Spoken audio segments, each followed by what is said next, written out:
കർണാടകയിൽ NDA സഖ്യത്തെ പ്രതിസന്ധിയിലാക്കി ദേവഗൌഡ കുടുംബത്തിനെതിരായ ലൈംഗിക ആരോപണ കേസ്. SD രേവണ്ണയും മകൻ പ്രജ്വൽ രേവണ്ണയും നിരവധി തവണ ലൈംഗികമായി പീഡിപ്പിച്ചുവെന്നാണ് പ്രതിയുടെ പരാതി.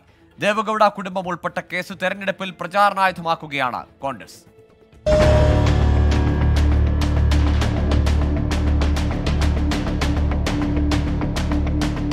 പ്രജ്വൽ രേവണ്ണയുടെ പേരിൽ പ്രചരിച്ച അശ്ലീല ദൃശ്യങ്ങൾ വ്യാജമെന്നായിരുന്നു NDA നേതൃത്വത്തിന്റെ വിശദീകരണം. അതിനിടെയാണ് രേവണ്ണയുടെ വീട്ടിൽ ജോലി ചെയ്തിരുന്ന യുവതിയുടെ പരാതിയിൽ പോലീസ് കേസെടുത്തത്. ഇതോടെ പ്രജ്വലിനൊപ്പം പിതാവും മുൻ മന്ത്രിയുമായ HD രേവണ്ണയും കുരുക്കിലായി. കുറ്റം ചെയ്തവർ ശിക്ഷിക്കപ്പെടട്ടെ എന്ന ഒറ്റവരി പ്രതികരണത്തിലൂടെ JDS സംസ്ഥാന അധ്യക്ഷൻ HD കുമാരസ്വാമി അതൃപ്തി പരസ്യമാക്കി. അതിനിടെ പ്രജ്വൽ രേവണ്ണക്കെതിരെ ഉയർന്ന പരാതിയെക്കുറിച്ച് തെരഞ്ഞെടുപ്പിന് മുൻപ് BJP നേതൃത്വത്തിന് പ്രാദേശിക ഘടകം അയച്ച കത്തും പുറത്തുവന്നു. പരാതി മറച്ചുവെച്ചാണ് BJP നേതൃത്വം പ്രജ്വലിന്റെ സ്ഥാനാർത്ഥിത്വം അംഗീകരിച്ചതെന്ന് കത്തു പുറത്തു വന്നതോടെ വ്യക്തമായി. തെരഞ്ഞെടുപ്പ് ഘട്ടത്തിൽ വീണുകിട്ടിയ ആയുധമായാണ് കോൺഗ്രസ് കേസിനെ കാണുന്നത്. ഇരുവരെയും ഉടൻ അറസ്റ്റ് ചെയ്യണമെന്നാവശ്യപ്പെട്ട് മഹിളാ കോൺഗ്രസ് വ്യാപക പ്രതിഷേധത്തിലാണ്. 24 ബംഗളൂരു.